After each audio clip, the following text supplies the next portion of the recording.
C'était un match très important pour la suite de l'histoire du FC Nantes et malheureusement, ça s'est plutôt très mal terminé comme vous avez pu le voir. Auxerre Nantes 0-0, deuxième 0-0 d'affilée pendant cette bataille pour le maintien. Nantes plus proche de la Ligue 2 que jamais. On va en discuter pendant une petite heure avec pas mal de personnes, notamment Jean-Charles. Comment vas-tu? Footballistiquement, je pense que tout le monde sait à peu près. Déjà, bonjour à tout le monde. Sinon, ça va, ça va, ça va. Mais c'est vrai que comme ton introduction résume bien, on se rapproche encore du purgatoire. Ça c'est sûr, c'est plus que le purgatoire, là on est au cœur du magma volcanique, ça brûle, ça brûle. Sly est également avec nous, comment vas-tu?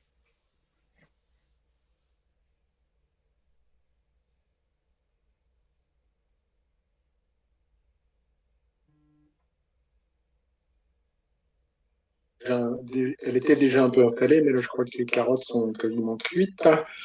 Donc il nous restera peut-être plus qu'à espérer un miracle de la DNCG pour peut-être nous garder en Ligue 1.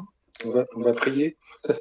C'est très optimiste et très inattendu comme espérance, mais effectivement il reste plus grand-chose, hein. Ce match c'était peut-être le dernier espoir, on va en parler aussi avec Atis qui est là. Bonjour, j'espère que déjà vous allez bien, que vous m'entendez surtout. Moi On ça va. t'entend parfaitement. Nickel. Bah moi ça va parce que je me suis pas infligé les 90 minutes d'hier. Vraiment, au bout d'un moment, comme on s'est dit en privé, au bout d'un moment moi ça m'a saoulé et j'ai préféré arrêter de regarder le match parce que vraiment les week-ends s'enchaînent et c'est de plus en plus compliqué de regarder le FC Nantes pour moi, clairement. Ça, c'est sûr que c'est très difficile, hein. Surtout on sort de deux matchs 0-0 alors qu'il y avait eu des espoirs contre Strasbourg, un match animé où même si au final il y avait eu la défaite, c'était un match qu'on peut dire regardable, qui était divertissant. Il y avait du spectacle à la Beaujoire ce soir-là. Là, enchaîné 2-0-0 à Metz, à Auxerre, même si hier à Auxerre il y avait une grosse ambiance parce que les Ultras fêtaient leurs 35 ans, mais c'est quand même assez triste de visionner des matchs pareils, surtout qu'ils étaient ils étaient tellement importants ces deux matchs et au final c'est des 0-0. On va commencer par une petite question. Toi, Sly, avant, quand tu t'es connecté sur Ligue 1 Plus pour regarder ce match, est-ce que tu étais stressé? Tu avais l'impression que c'était entre guillemets un match, le match peut-être le plus important de l'histoire du FC Nantes ces deux dernières années. On va enlever les finales de Coupe de France et les matchs de Coupe d'Europe. Ou alors tu étais quand même détendu? Oh non, détendu, impossible cette année avec cette équipe et tous ces coachs qui se sont succédés et puis le FC Kita en général, on n'est plus détendu depuis longtemps. Non, effectivement, ce match-là, c'était match contre double, hein, donc il y avait l'enjeu quasiment vital pour la fin de saison pour nous. Donc, ouais, j'étais stressé comme tout le monde, je pense, hein. Donc, voilà. Allô, oui, vous m'entendez? Moi, je t'entends bien. Oui, on t'entend, oui, oui, tout est Ah, bon. d'accord. Pas de souci. Oui, j'allais dire, est-ce que au fil des minutes, du coup, ça a confirmé ton stress ou alors il s'est un peu amenuisé? Ah non, il s'est quand même amusé parce que ce match-là n'était pas si dégueulasse que ça. C'était pas un des pires, peut-être, j'allais dire un des meilleurs, mais bon, la barre est pas très haute à dépasser. Mais non, ce match-là, là, je regarde les stats. Là, bon, on a les stats pour nous sur ce match, contrairement au match de Metz qui était une purge comme on en a connu tant cette saison. Mais là, le match, et puis il y a des occasions, et puis bon, malheureusement, on les met pas. Et, voilà, c'est aussi le mal de cette équipe, hein, c'est la finition, hein. On n'a pas de tueur devant pour concrétiser tout ça. Donc, j'osais y croire quand même que il y avait matière pour moi à prendre les 3 points hier, hein. Ah oui, bah c'est sûr. Non, mais quand on regarde les stats, Nantes c'est 13 tirs, 4 cadrés. Auxerre ne cadre pas une seule fois au but. Donc oui, c'est sûr qu'il peut avoir des regrets côté nantais, mais il a quand même manqué. d'un petit truc pour finir. Toi, Atis, qui est plutôt un jeune supporter, est-ce que tu avais l'impression que c'était un des 3-4 matchs les plus importants que tu aies jamais vus dans l'histoire du FC Nantes? Bah, vu que j'en ai vu peu, entre guillemets, vu mon âge, je dirais oui, mais pour moi, c'est pas le plus important du FC Nantes. Pour moi, le match le plus important du FC Nantes, ça va être celui où mathématiquement, si on gagne pas ou si on fait pas un match nul, on descendra pratiquement obligatoirement en Ligue 2. Là, ce sera le match le plus important en Ligue 2. Parce que même si on dit que face à Auxerre et Metz, fallait gagner, parce que justement, ils jouent le maintien et fallait les gagner ces deux matchs, je sais pas pourquoi, mais bizarrement, je ça va être bizarre dit comme ça, mais je sens bien les matchs qui vont arriver face aux gros. Bizarrement, je les sens bien parce que justement, les gros, eux, vont avoir vraiment la pression de vouloir tout bien faire, tout jouer l'Europe et tout. Et je me dis qu'en voulant trop bien faire, peut-être qu'ils vont mal faire justement, ou alors ils vont nous prendre à la légère, vu nos résultats, ce qui est largement possible. Donc quand je parle des gros, je parle de Paris, Rennes, Marseille, Lens et l'OM. En plus, on a gagné face à l'OM. Et, euh, et je me dis qu'après les deux autres matchs, Brest et Toulouse, normalement, ils ont plus rien à jouer, pratiquement. Ils jouent pas l'Europe et ils jouent pas le maintien, ils sont au milieu de tableau. Donc je pense qu'eux, ils vont baisser d'un cran, ou alors ils vont faire tourner l'effectif. Donc je me dis pourquoi pas. Donc, voilà. J'apprécie ton optimisme, mais je crois que ça serait vraiment une utopie un peu là, ce que tu nous racontes. Parce que c'est sûr que même si on peut évidemment avoir de l'espoir, mais il y a quand même, et on l'a encore vu hier, il y a tellement de fébrilité, de faiblesse, notamment dans la finition, et des joueurs qui ne sont pas à leur niveau, que face à des top joueurs ou des joueurs juste un peu plus forts, d'une classe un peu supérieure à nous, ça risque quand même d'être très difficile, voire mission impossible. Toi, Jean-Charles, toi du coup c'est un petit peu l'inverse, tu as connu plusieurs matchs très importants dans l'histoire de Nantes, et souvent plutôt pour des trophées, pour des maintiens. Est-ce que tu étais pareil, tendu tout au long de la journée avant ce coup d'envoi à 19h? Alors, j'étais pas tendu à titre personnel, mais je m'étais dit, je l'avais mis dans notre groupe à nous. Pour moi, ça allait peut-être être un dernier match en jeu à plusieurs années. Si on faisait pas un bon résultat, parce que un tas négatif, ce qui est le cas, nous entraînerait vers le purgatoire. Et vu comme le club est organisé à l'instant T, le purgatoire, il peut durer quelques paires d'années. Je ne sais pas combien de temps. Donc oui, moi, ce match-là, pour moi, était capital. C'est sûr que j'ai entendu ce qu'a dit Atis, je le rejoins. Le match peut-être le plus important, ce sera celui qui nous fera basculer en Ligue 2. Mais vu le calendrier, encore une fois, même si on peut espérer un relâchement, quand on voit la prestation d'hier, il n'y a pas beaucoup de motifs d'espoir, malheureusement, quoi. C'est ça qui est gênant et qui fait que c'est compliqué, quoi, en fait, pour nous. Ah, c'est sûr qu'on sent toujours une équipe qui se cherche. Après, je pense que hier, il y a des joueurs qui ont vraiment répondu présent, d'autres un peu moins. D'ailleurs, c'est ce qu'a dit Vaïd en conférence de presse, que malgré la défaite, il a salué le travail de l'ensemble de ses joueurs, mais il y a quand même eu des joueurs, et c'est ça qui est assez intéressant, c'est qu'on dit souvent, ces dernières saisons, c'était notamment le cas, que c'est les joueurs qui ont le plus de mental, qui dans ces moments-là sont un peu moins fébriles ou alors montrent de plus belles choses. Et ça a été le cas hier. Moi, je pense notamment à deux joueurs. C'est Nicolas Kozza, qu'on a énormément critiqué tout au long de la saison et à juste titre. Et aussi Machado, j'ai trouvé peut-être son meilleur match depuis qu'il est arrivé à Nantes. Et à l'inverse, des cadres comme Ablin, Le Penant, qui n'ont pas du tout répondu présent et qui ont été même très très mauvais avec le ballon. D'où ma question. Saï, comment tu expliques que les joueurs les meilleurs joueurs de notre effectif sur lesquels on devrait s'appuyer pour cette mission maintien ne répondent pas présent et on va dire les petits couteaux suisses, eux, essayent de répondre présent et donnent leur maximum?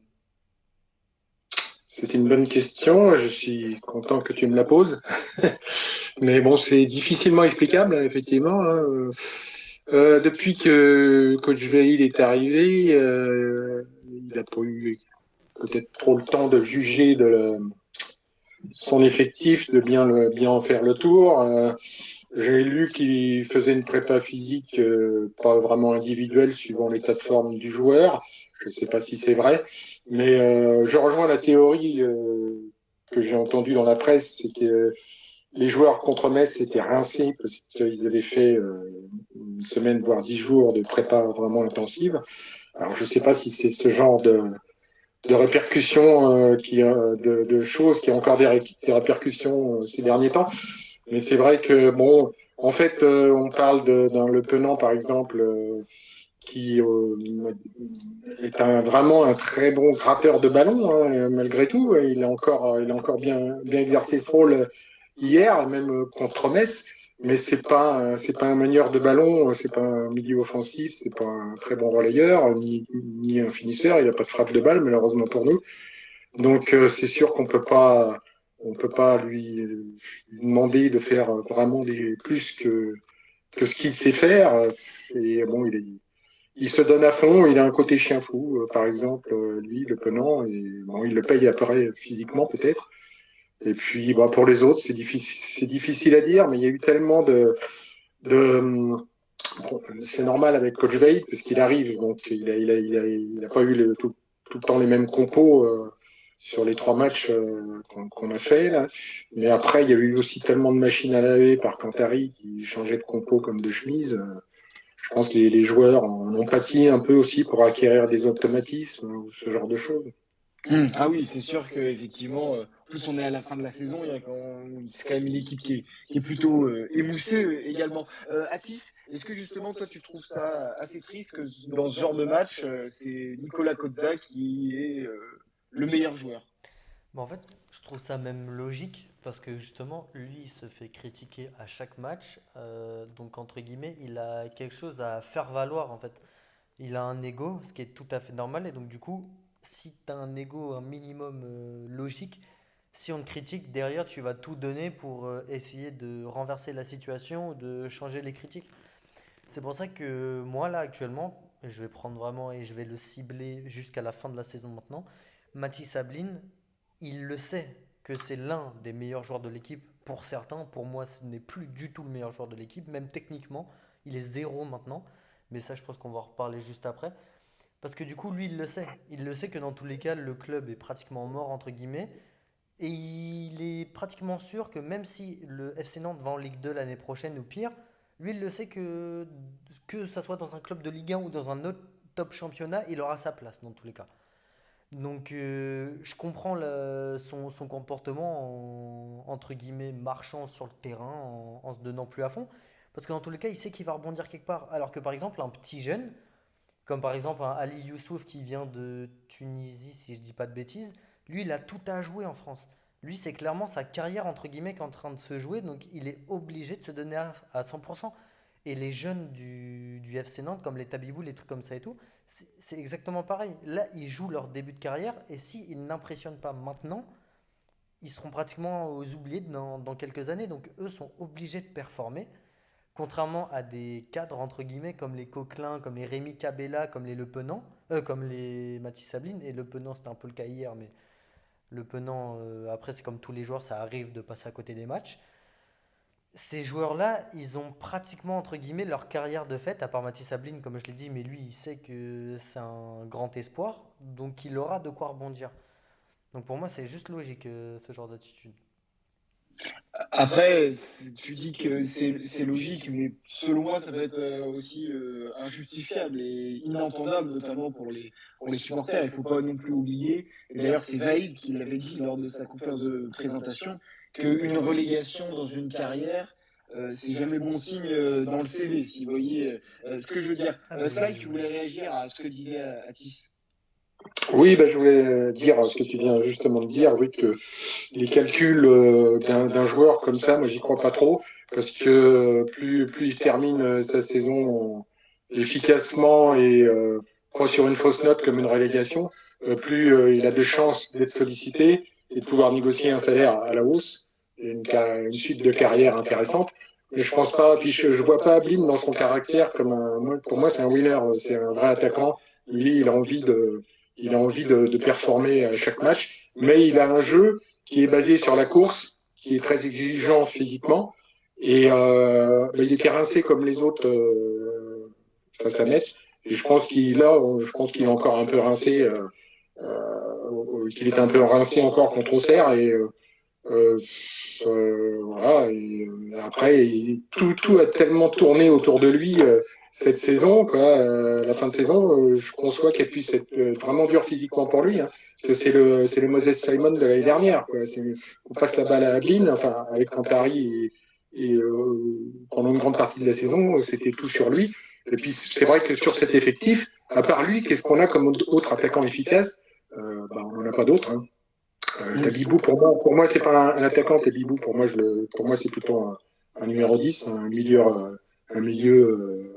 relayeur, voire organisateur. Donc, avoir que Ablin et tout reposé sur lui, en fin de saison, je pense qu'il en paye les conséquences. Atis, droit de réponse? Ah oui, oui, oui. En vrai, je comprends totalement les arguments, mais moi, il y a un truc qui me chagrine un peu, c'est quand on me dit que Mathis Ablin, il a une mentalité de winner. Je suis désolé, mais sur le terrain, ça se voit absolument pas. Quand tu cours, moi, je veux juste, je sais pas si quelqu'un a les stats, Monsieur Statistique n'est pas là ce soir, mais je veux juste voir Tu veux quelle stat? Dis-moi, les Atis. courses à haute intensité de Mathis Ablin, si c'est possible. J'ai une autre stat qui est assez parlante, hein, 0,2 à le gagner sur 4 hier, Ablin. Voilà. Donc je suis désolé. S'il est cramé, il peut plus. S'il est cramé, il peut plus faire vraiment de. Il est moins performant dans les courses à haute intensité et aussi dans les duels, hein. Non, non, mais Mais je suis bon, désolé. C'est ça, Je vais me permettre de répondre, hein. Excuse-moi, si je te laisserai. Juste, sur les cramés dont tu évoques, ce sont des professionnels. Mathis Ablin, il est jeune. Alors, il y a le côté, tout ce que tu fais à l'entraînement, mais après, il y a ce qu'on appelle le travail de l'ombre. Je vous invite à lire des interviews, notamment d'un basketteur français, Rudy Gobert, que vous devez connaître de nom, qui joue en NBA et qui a une éthique de travail. Bon, il est beaucoup plus âgé qu'Ablin, hein, mais un Ronaldo dans notre sport, en l'occurrence le football, il a une éthique de vie. Je pense qu'il y a aussi, il y a peut-être ça aussi qui joue, hein, c'est une hypothèse. Hein. tu crois qu'Ablin n'aurait pas une bonne hygiène de vie? Alors, entre pas avoir une bonne hygiène de vie et être accompagné par un diététicien et faire le travail de l'ombre, il y a un pas. Je te dis pas qu'il est tous les soirs avec 3 bières, rien à voir. Je te dis juste que entre ne pas avoir une mauvaise hygiène de vie et prendre bien soin de son corps, comme j'ai lu encore une fois dans une interview de Rudy Gobert, qui est un expert en la matière. Je peux te dire que les gars, les saisons NBA sont très longues en basket et les gars, 82 matchs sur 6 mois, c'est quand même harassant. Et c'est un métier en fait, hein. C'est un coût, hein, pour le joueur, bien évidemment, d'avoir un chef cuistot, un récupérateur physique à domicile. Enfin, voilà, mais c'est un investissement pour leur corps. Il n'a pas encore les salaires pour se permettre ça, je pense, mais est-ce que ce serait pas plutôt au club de veiller à tout ça, d'une manière générale? Oui, mais le club ne va pas assez peut-être loin. C'est une hypothèse, encore une fois. Est-ce qu'on a un club vraiment digne de la Ligue 1 actuellement? La réponse, on la connaît tous, hein, c'est sûr. Le travail de l'ombre, après, il peut se l'imposer à lui, hein. Il peut se faire entourer et encadrer par des gens qui vont l'aider à ça. Hein. T'as pas besoin d'avoir un cuistot tout le temps. Tu peux prendre des conseils. Bon, il gagne pas 3 000 euros par mois, donc je pense que s'il investit 4-5 000 euros sur son salaire, il lui en restera suffisamment pour bien vivre. Hein. Et c'est vrai, c'est ce que d'ailleurs dit Lulu en commentaire. C'est qui a envie d'Ablin en ce moment? Enfin, honnêtement, s'il y avait un mec qui s'occupe d'un mercato, d'un grand club, un directeur sportif, un agent ou autre, tu regardes la performance d'Ablin à la Baie des Champs, tu vas pas le signer dans 2 mois, hein, même s'il a beaucoup de potentiel et qu'il peut vraiment encore bien progresser et aller assez haut. C'est quand même mais un coup de froid. Oui, mais le problème n'est pas que physique, hein, parce qu'à un moment donné, je l'ai vu se faire. Il a pris un crochet par un joueur d'Auxerre, il est resté les 2 pieds dans le ciment. C'est pas que physique, hein. À un moment donné, il faut aussi avoir envie de faire mal à l'adversaire, et ça, pourtant, il sait le faire. Alors après, tous les maux de l'équipe, bien évidemment, ne viennent pas que de lui, hein. Ça, c'est une évidence. Mais c'est vrai que sa performance d'hier fait qu'on a envie d'en parler. Mais oui, c'est Puis pour si ça. si tu veux aller plus loin, que tout repose quand même sur lui, ça c'est de la faute du club, c'est de la faute du recrutement Tout à pourri fait, de oui. cette année. Donc Mais voilà. à l'instant T, tu vois, bon, on se l'est dit aussi dans notre groupe entre nous, si Ablin s'était fait sortir par Vaïd au bout de la 30e minute, il n'y aurait pas eu à se crier au scandale. Hein. Ah bah, c'est sûr qu'il y a un mauvais match, hein, ça, on est d'accord. Hein. Et il est resté jusqu'à la 82e. Donc moi, c'est vrai que je ne sais plus qui disait qui mettre à la place de Mathis Ablin. Voilà. Moi, j'aurais mis n'importe qui. Alors hier, il était en groupe Guirassy, mais un attaquant de N2 aurait mieux fait le job que lui hier. Hein. C'est triste à dire, mais c'est la réalité de l'instant T. J'avais vu passer un tweet de Manu Merceron qui disait, mais pourquoi, il disait ça contre Metz déjà, mais pourquoi on ne fait pas monter des jeunes attaquants, comme on avait vu, c'était Koné à l'époque, pour finir les matchs, si on n'a personne d'autre. Oui, peut-être qu'il faut faire ça aussi, mais bon, ça, la gestion du club, elle est ce qu'elle est quand même. Mais El Arabi, par exemple, tu vois, El Arabi, il n'a pas joué depuis. Il aurait peut-être mérité 25 minutes hier avec sa précision devant le but. Hein, mais bon. Ouais, justement, c'était un de mes points. C'était parce que ça fait 3 matchs que Vaïd est là et ça fait 3 matchs que les deux devant, c'est Ablin et Ganago. Le résultat n'a pas été grandiose, surtout sur ces 2 derniers matchs. Hein. Au-delà de du peu d'action qu'on a eu, c'est surtout que j'ai pas l'impression qu'il y ait une connexion entre les deux, ou alors c'est une connexion 2G et encore. Comment vous expliquez, et est-ce que vous étiez surpris effectivement de voir que à la fois Ablin et à la fois Ganago, ils jouent quasiment tout le match, alors que bon, vous allez me dire, c'est vrai qu'ils n'ont pas été très performants cette saison, mais il y avait quand même Mostafa Mohamed, Youssef El Arabi sur le banc, il y avait Rémi Cabella, il y avait même Louis Leroux, évidemment, qui n'est pas un attaquant, mais qui, de par ses courses et ses projections avec le ballon, peut aussi faire du mal offensivement. Comment vous expliquez que Vaïd ait laissé comme ça Ganago et Ablin, alors que on sentait que c'était inoffensif et qu'il n'y avait aucune connexion entre les deux atistes. Comment tu juges un petit peu ce choix tactique? Moi, il m'interroge parce que du coup, ça va me permettre de rebondir sur ce que je voulais dire juste avant. Moi, je veux revoir un Matisse Ablin commencer sur le banc et une attaque Ganago El Arabi. Parce que justement, ce qui me frustre un peu et ce qui me fait crisser les dents, c'est qu'on me dise que tout repose sur Matisse Ablin. Je suis absolument pas d'accord parce que bizarrement, le seul match où il a pas joué, on a gagné face au Havre. Bizarrement, c'était le seul match où il n'était pas là. Donc pourquoi pas retester? Parce que comme je l'ai dit, au bout d'un moment, je veux bien comprendre que les joueurs sont cramés. Mais JC l'a très bien dit, c'est leur taf. Ils sont là pour ça. Et un mec qui est cramé au milieu de terrain, je peux le comprendre. Un Kaba qui est cramé, ça je peux totalement comprendre. Parce que le mec, il arrête pas de courir, il est partout, tout le temps. Ça, je peux l'entendre. Mathis Sabline ne court pas. Quand on lui donne des coups francs, des corners, ça passe pas le premier poteau. Ou ça passe pas le premier rideau, surtout. Alors que de base, même si t'es émoussé, t'es quand même censé le faire. Et sur les défenses, il ne court jamais pour défendre. Donc ça commence un peu à me saouler. Et c'est pour ça que je me dis, quand on me dit qu'il a la mentalité d'un winner, patati patata, je n'y crois plus du tout. Parce que justement, si, entre guillemets, il n'a pas envie d'aller en Ligue 2 et que derrière, il n'a pas un autre club chez qui sauter, il ne doit pas avoir cette mentalité-là. Je suis désolé, pour moi, là, Mathis Sabline, il a déjà des discussions avancées avec un autre club parce que son attitude est illogique. Tu ne peux pas rester comme ça, des bras croisés, en ne faisant pratiquement rien sur le terrain, en attendant qu'on te dépose des galettes à 10 mètres du but. C'est impossible. Donc voilà, donc pour moi, faut changer au bout d'un moment parce qu'il n'y a pratiquement plus d'espoir. Donc le tout pour le tout. On retente un Ganago El Arabi devant. On voit ce que ça donne. Comme ça, du coup, El Arabi, lui, sur le terrain, même s'il est vieux, on peut dire ce qu'on veut, il a une certaine expérience, du moins. Il va pouvoir remobiliser les troupes. Il a une énergie, il a une aura que Mathis Sabine n'a pas et ne veut pas donner aux autres. Voilà. Donc, pourquoi pas retenter un El Arabi Ganago en pointe et faire rentrer Mathis Sabline en fin de match ou à la 60e, quelque chose comme ça, il n'aura pas l'excuse d'être émoussé, d'être fatigué, contrairement aux autres joueurs sur le terrain qui, eux, le seront. Et là, on verra s'il pourra faire les différences et s'il fera renverser le match.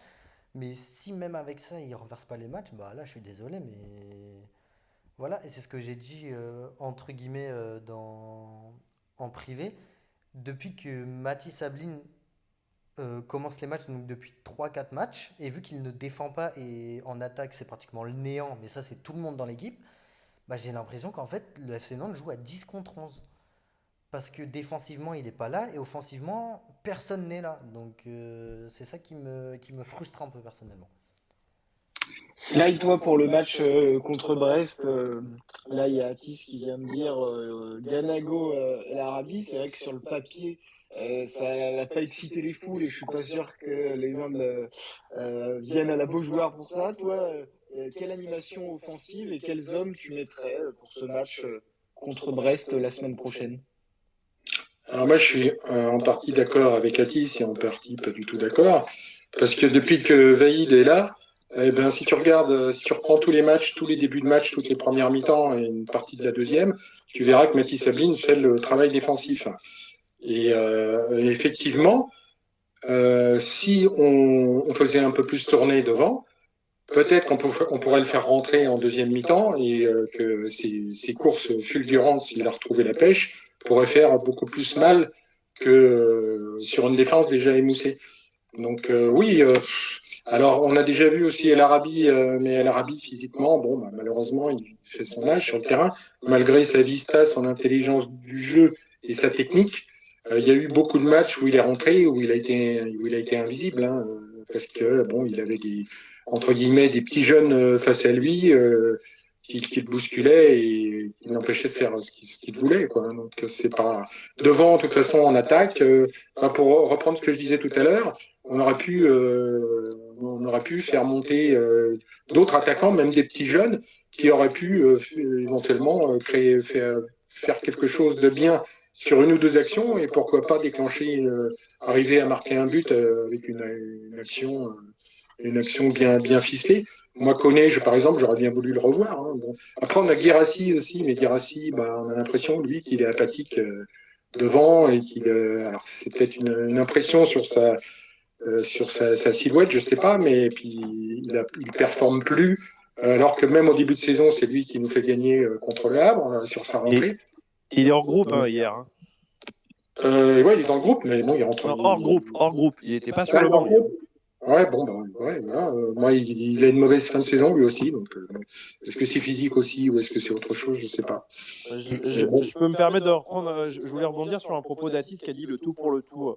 Moi, je voulais avoir votre opinion, mais hier, j'ai pas l'impression qu'on a joué le tout pour le tout. Parce on est tous d'accord pour dire qu'un nul, ça équivalait à une défaite. Et là, bon, c'est du côté de Vaïd que je vais peut-être un peu être un peu regardant. Bon, moi, je trouve qu'hier, à la 75e ou 80e minute, plutôt que d'attendre, parce qu'on a fait une deuxième mi-temps qui est pas très bonne. Hein. Moi, les XG, tout ça, les frappes cadrées, molles, comme a fait Kozza, la tête de Ganago piquée, tout ça, pour moi, c'est pas des vraies actions. Moi, ce qui m'a dérangé, c'est qu'à un moment donné, on passe pas en 4-2-4 dès la 75e minute, en sachant qu'on devait revenir à 2 points d'Auxerre. C'est ça qui m'a perturbé. Et sur le débat, effectivement, je pense qu'il faut tenter d'autres associations, puisque l'association Ganago-Ablin n'a pas l'air de fonctionner. Ganago court beaucoup dans le vide, et malgré le fait qu'ils se battent beaucoup plus, et Ablin, bah, on en a déjà suffisamment parlé. Quoi. Déjà, je ne sais pas si vous êtes d'accord avec moi qu'il aurait fallu, quitte à perdre, tenter quelque chose hier, et moi, je reste sur ma faim par rapport à ça. Quoi. Oui, bah, c'est sûr. Non, mais de toute façon, je pense que quand on analyse le match et quand si jamais on voulait re-regarder le match à nouveau, c'est-à-dire repasser un mauvais moment, on voit bien que les deux équipes avaient un peu le cul entre deux chaises. Même Auxerre, et d'ailleurs, ça a expliqué leur performance mauvaise, hein, parce que Auxerre, moi, de ce que j'ai entendu, c'est un des pires matchs qu'ils ont fait depuis très longtemps. Donc, ils étaient un peu, on le voyait bien en fin de match, hein, ça essayait d'aller devant parfois, des fois ça reculait un peu, ça faisait du bloc, c'était un peu, comme je dis, ouais, le cul entre deux chaises, et c'est vrai que c'était un peu aussi le cas de Nantes, parce que c'est sûr que là, si Auxerre nous battait, c'était la fin des haricots complets. Ouais, mais Mathis, Mathis, il n'y a plus beaucoup d'haricots à récolter. Ça, c'est sûr. mais t'es pas d'accord qu'il aurait fallu tenter plus notre Vatou? Enfin, moi, là, on est statu quo. Ah oui, bien sûr, mais certainement, mais je pense que, et c'est ça qui est triste, c'est que l'équipe a affiché ses limites et que je pense que, honnêtement, ils ne pouvaient pas faire mieux, ils ont joué avec leurs moyens. Il peut y avoir une frustration sur les entrants, que ce soit 10 Mohamed, minutes, c'est trop Kamela, court, c'est trop trop court. court, mais aussi trop, enfin, ils ont été inutiles, ils n'ont rien apporté de très bien. Santonz, il a fait un ou deux centres, mais ça s'arrêtait là. Kabela, il a tiré le coup franc de la dernière chance, ça n'a rien servi. Mohamed, il a envoyé une balle sur le périphérique. Et puis Sissoko, il s'est pris un carton. Donc, et Santon aussi d'ailleurs. Donc les entrants mauvais. Donc je pense que ça n'a pas aussi aidé pour avoir ce supplément d'âme en fin de match. Je ne sais pas ce que toi tu en penses, Sly. Est-ce que tu as eu l'impression que à la fin du match, tu sentais qu'il y avait une pointe de regret de ne pas être allé un peu plus fort offensivement, quitte à prendre des risques et à laisser des espaces en contre aux Auxerrois? Ouais, moi je partage l'avis de JC. Hein. On savait que c'est le match crucial de la fin de saison. Là. Parce qu'après, il faut pas arriver avec le calendrier qu'on a. Impossible de reprendre 6 points à Auxerre. Il suffit il faudrait déjà que Auxerre ne marque quasiment pas de points jusqu'à la fin de la saison. Et il faudrait qu'on prenne 6 points de victoire minimum, on va dire, avec le calendrier qu'on a. C'est très compliqué. Moi, ouais, effectivement, j'étais un peu surpris par les choix de Vaïd sur les remplacements. J'aurais tenté effectivement de mettre Guirassy, il n'était pas là, un autre attaquant, et l'Arabie, oui, peut-être, plus en soutien de Abdeline et Ganago. Et parce que 111, bon, il arrive pas à. 111, ça fait deux matchs qu'il essaye de le faire jouer milieu offensif sur le côté, presque ailier, mais il n'y arrive pas, il n'a pas réussi à choper les automatismes à ce poste-là. Il est meilleur quand il part de derrière en piston sur un contre fulgurant. Donc voilà, c'était bon, après c'est un choix du coach. Je trouve que effectivement c'était un peu timide tout ça. Et il ne faut pas aussi oublier, pour revenir sur le fait qu'Auxerre était un peu comme nous, le cul entre deux chaises, c'est qu'on est nantais et nanto-centrés. Et il ne faut pas oublier qu'eux, ils peuvent aussi, ils ont la place de barragiste, mais ils peuvent aussi remonter sur Nice, qui n'est pas barragiste. Et donc, eux aussi, à un moment du match, on a senti qu'ils pouvaient aussi aller plus de l'avant et qu'ils ne jouaient pas forcément derrière. Et pour revenir, je pense que beaucoup de gens maintenant, si ce n'était déjà pas le cas, pour regarder les matchs d'Auxerre ou au moins suivre les résultats, Auxerre ont aussi un calendrier pas facile, hein, parce qu'ils vont à Monaco la semaine prochaine, qui est la meilleure équipe du moment en Ligue 1. Ensuite, ils vont à Lyon. Bon, Lyon, c'est un peu moins bien, mais c'est quand même pas mal. Angers, qui est quand même une surprise de la saison. Ensuite, Auxerre-Nice, qui va être le match, un peu leur match coup près, comme on a eu, nous, la semaine dernière. Et ensuite, ils vont à Lille, qui réalise une bonne fin de saison. Donc, eux aussi ont un calendrier, je dirais même aussi difficile que nous, peut-être. Surtout qu'eux n'ont pas le match en moins, même si nous, c'est contre le PSG. Du coup, quand vous entendez un peu ce calendrier et que vous connaissez le calendrier de Nantes, Marseille, Rennes, Lens, Toulouse, Brest, Paris, est-ce que vous pensez que c'est encore possible et que c'est possible de rattraper 5 points, voire 6, puisqu'on a une différence de but de moins 10, je crois, par rapport à Auxerre, moins 7, moins 8. Et donc, à moins qu'on fasse des scores fleuves, on ne remontera pas. Donc, il faut prendre 6 points de plus qu'Auxerre. Toi, Jean-Charles, est-ce que tu y crois encore? Est-ce que tu penses que c'est possible? C'est compliqué. La réponse bête et méchante, c'est de dire oui, mathématiquement c'est possible, mais quand tu vois des prestations et tu as souligné un point, et c'est là, je crois que Vaïd a mis le doigt sur quelque chose. Il est en train de comprendre que cet effectif, cette équipe, est peut-être, comme tu le disais, sur un match comme hier, pas loin de son maximum. C'est ça qui est triste. Et en ça, il y a de la fatalité parce que tu vas à Metz, tu joues à 10, mais bon, avant faut pas oublier que lorsqu'on était à 11 contre 11, on était quand même relativement bien.